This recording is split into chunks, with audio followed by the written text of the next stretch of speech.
kolaboratif, tidak ada lagi yang namanya anak siapa, berasal dari keluarga mana, berasal dari daerah mana, dan dia berasal dari jurusan apa dan universitas mana. Kita sudah menyatu dalam rangka kolaboratif. Karena memang kolaboratif dalam sebuah organisasi itu sangat diperlukan. Bisa juga kita istilahkan kolaborasi ini sebenarnya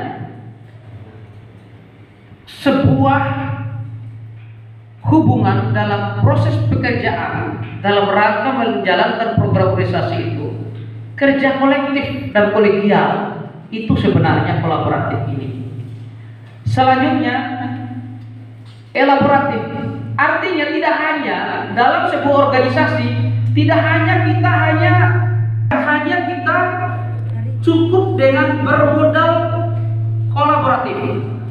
Jadi elaboratif ini juga perlu, karena setelah kita berkumpul,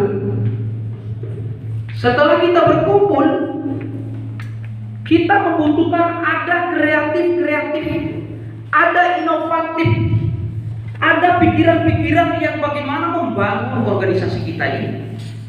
Artinya tidak hanya berkumpul makan rujak, maksud saya. Tidak hanya datang ke sekre, hanya bercanda-canda pulang. Tidak seperti itu maksudnya.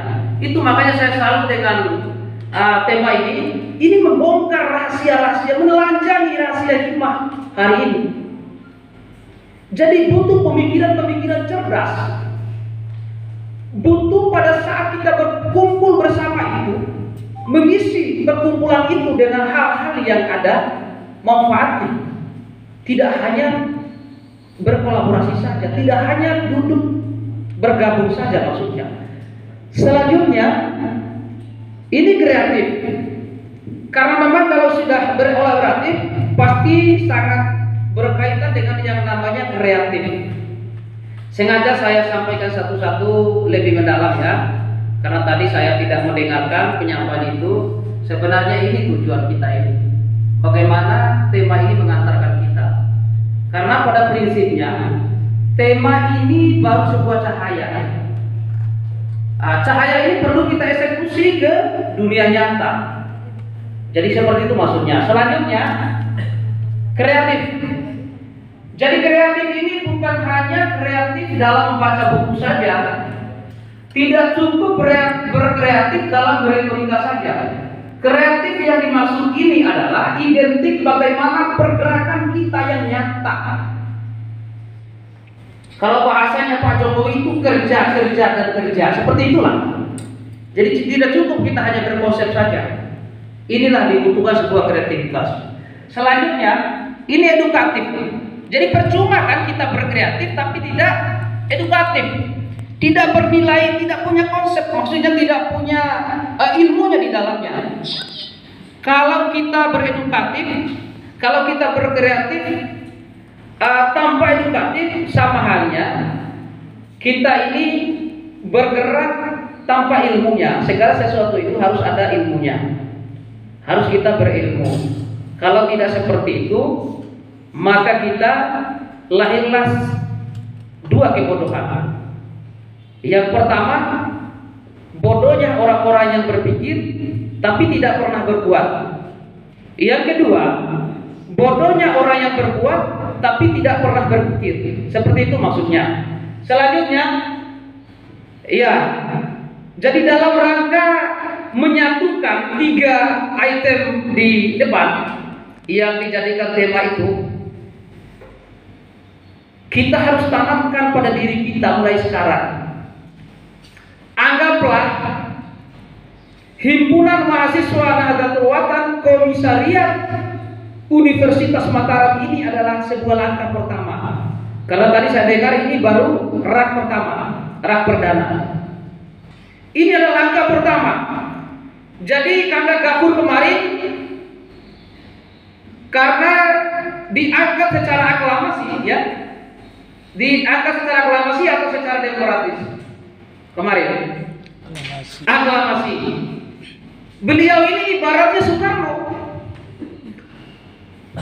Kalau dari segi konsep pergerakan keindonesiaannya, jadi Kanda Gafur ini baru mengantarkan komisariat Universitas Mataram ini ke pintu gerbang kemerdekaan.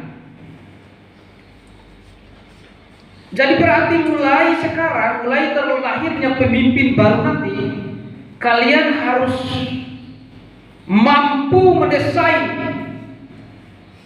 komisariatku ini supaya komisariat ini menjadi komisariat seperti diharapkan, komisariat yang kolaboratif, elaboratif, kreatif, dan edukatif. Jadi sedikit saya singgung tentang kedudukan dan keberadaan komisariat UNRA ya sebelum saya tutup.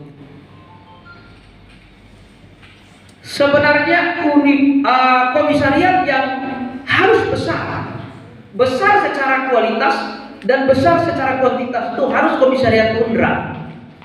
Karena kita tahu semua bahwa Universitas Nahdlatul Ulama itu, Universitas Mataram itu adalah universitas terbesar di Nusa Tenggara Barat yang memiliki ribuan mahasiswa.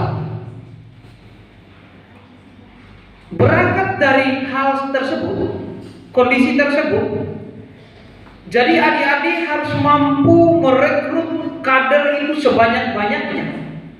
Adinda harus malu ketika tidak mampu menggerakkan kader-kadernya, tidak bisa mengisi dan merevolusi mental spiritualnya, merubah otaknya.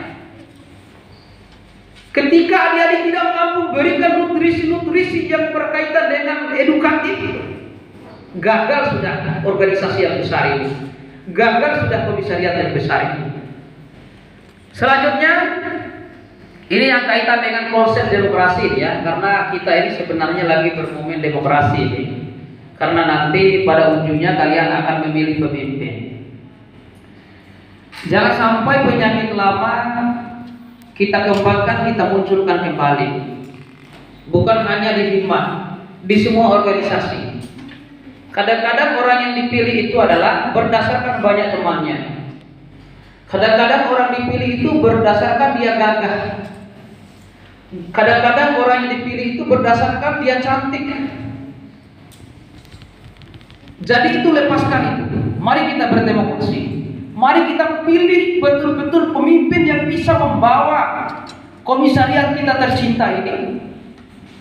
Mari kita pilih pemimpin yang benar-benar mampu, bukan hanya mampu beretorika, tapi mampu juga mengeksekusi atau mengindahkan apa yang dia retorikakan atau yang dia ikrarkan itu. Jadi itu harapan saya, jangan sampai nanti siapapun yang terpilih ataupun siapapun yang tidak terpilih, jangan sampai gara-gara tidak dipilih nantinya jadi adik-adik semua, anda juga semua merasa terkucilkan, merasa tidak dihargai. Jangan. Karena sesungguhnya orang yang besar pemahamannya dalam berorganisasi, orang yang berjiwa besar dalam berorganisasi itu adalah orang yang siap kalah dan orang yang siap menang. Orang yang siap di depan dan orang yang siap di belakang. Jadi seperti itu ya. Jadi ini sebuah harapan kami, karena memang kesuksesan komisariat Kota Mataram maupun Nusa Tenggara Barat ini adalah bagian daripada kesuksesan Nahdlatul Ulama pada umumnya. Sekian, itu aja yang dapat saya sampaikan. Wallahul muwaffiq wal hadi ila sabilir rasyad. Wassalamualaikum warahmatullahi wabarakatuh.